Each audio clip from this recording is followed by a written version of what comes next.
પાપના પોટલા દરિયામાં ફગાવી દો, હું તમારી હારે છું, તમ તારે મોજ કરો, અલગ ધણી હમણે હોડી પુગાડી દે, મુંજાવમાં નહીં કાંઈ નહીં થાય. પણ એ હૈયો હાથમાં રે. અને એ જ વખતે જાડેજા એ બાપુ ગાંઠ વાળી લીધી, જો આ હોડી કાંઠે પૂગે ને તો હવે જીવું ત્યાં સુધી મારે તલવાર ઉપાડવી નથી. એ કાંઠે હોડી ભૂગીને લાકડી પડે એમ જાડેજો તોરલના પગમાં પડ્યો હોય કે મને આ માર્ગ દેખાડો. અને પછી જાડેજો બાપુ આખી જિંદગીમાં દુનિયા એની માથે ન કરવાની કરી, પણ પછી એને કોઈ દી તલવાર ન ઉપાડી.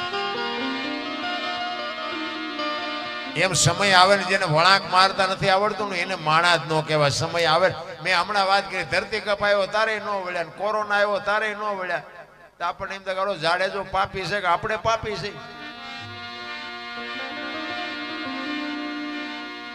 એવા એવા બાપુ ઇતિહાસ, સતી તોરલ ને જાણીતો ઇતિહાસ છે.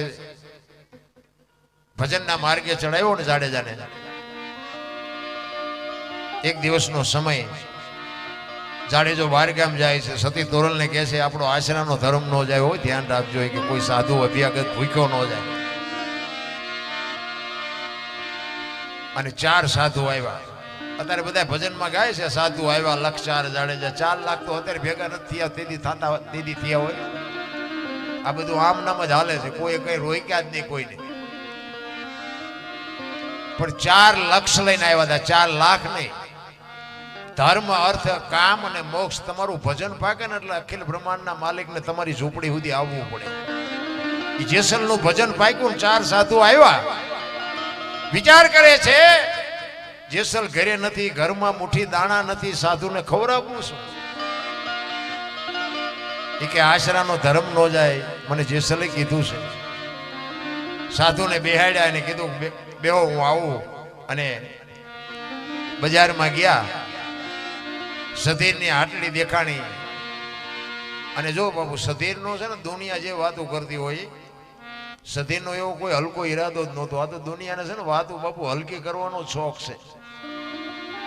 આજના વાણિયા ઘામાં નો આવતા હોય, તેદીનો વાણિયો ઘામાં આવે, એવી વાત જ નહોતી. પણ સધીરને કોકે કીધેલું કે આપણે ઓલો જેસલ બારવટીયો નથી? તો કે હા.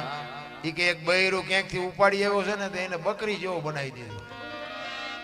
અને આટલી વાત કરીને બાપુ વાણિયાની જાત સમજી ગયો. એ કે જો કચ્છના બારવટીયા જેસલ જાડેજાને બકરી જેવો બનાવ્યો હોય તો એ બૈરું જેવું તેવું હોય નહીં. અને મેં કેવા કર્મ કર્યા એ મને ખબર છે. જો એ બૈરાનો મારે યાર ભેટો થઈ જાય તો મારે મારો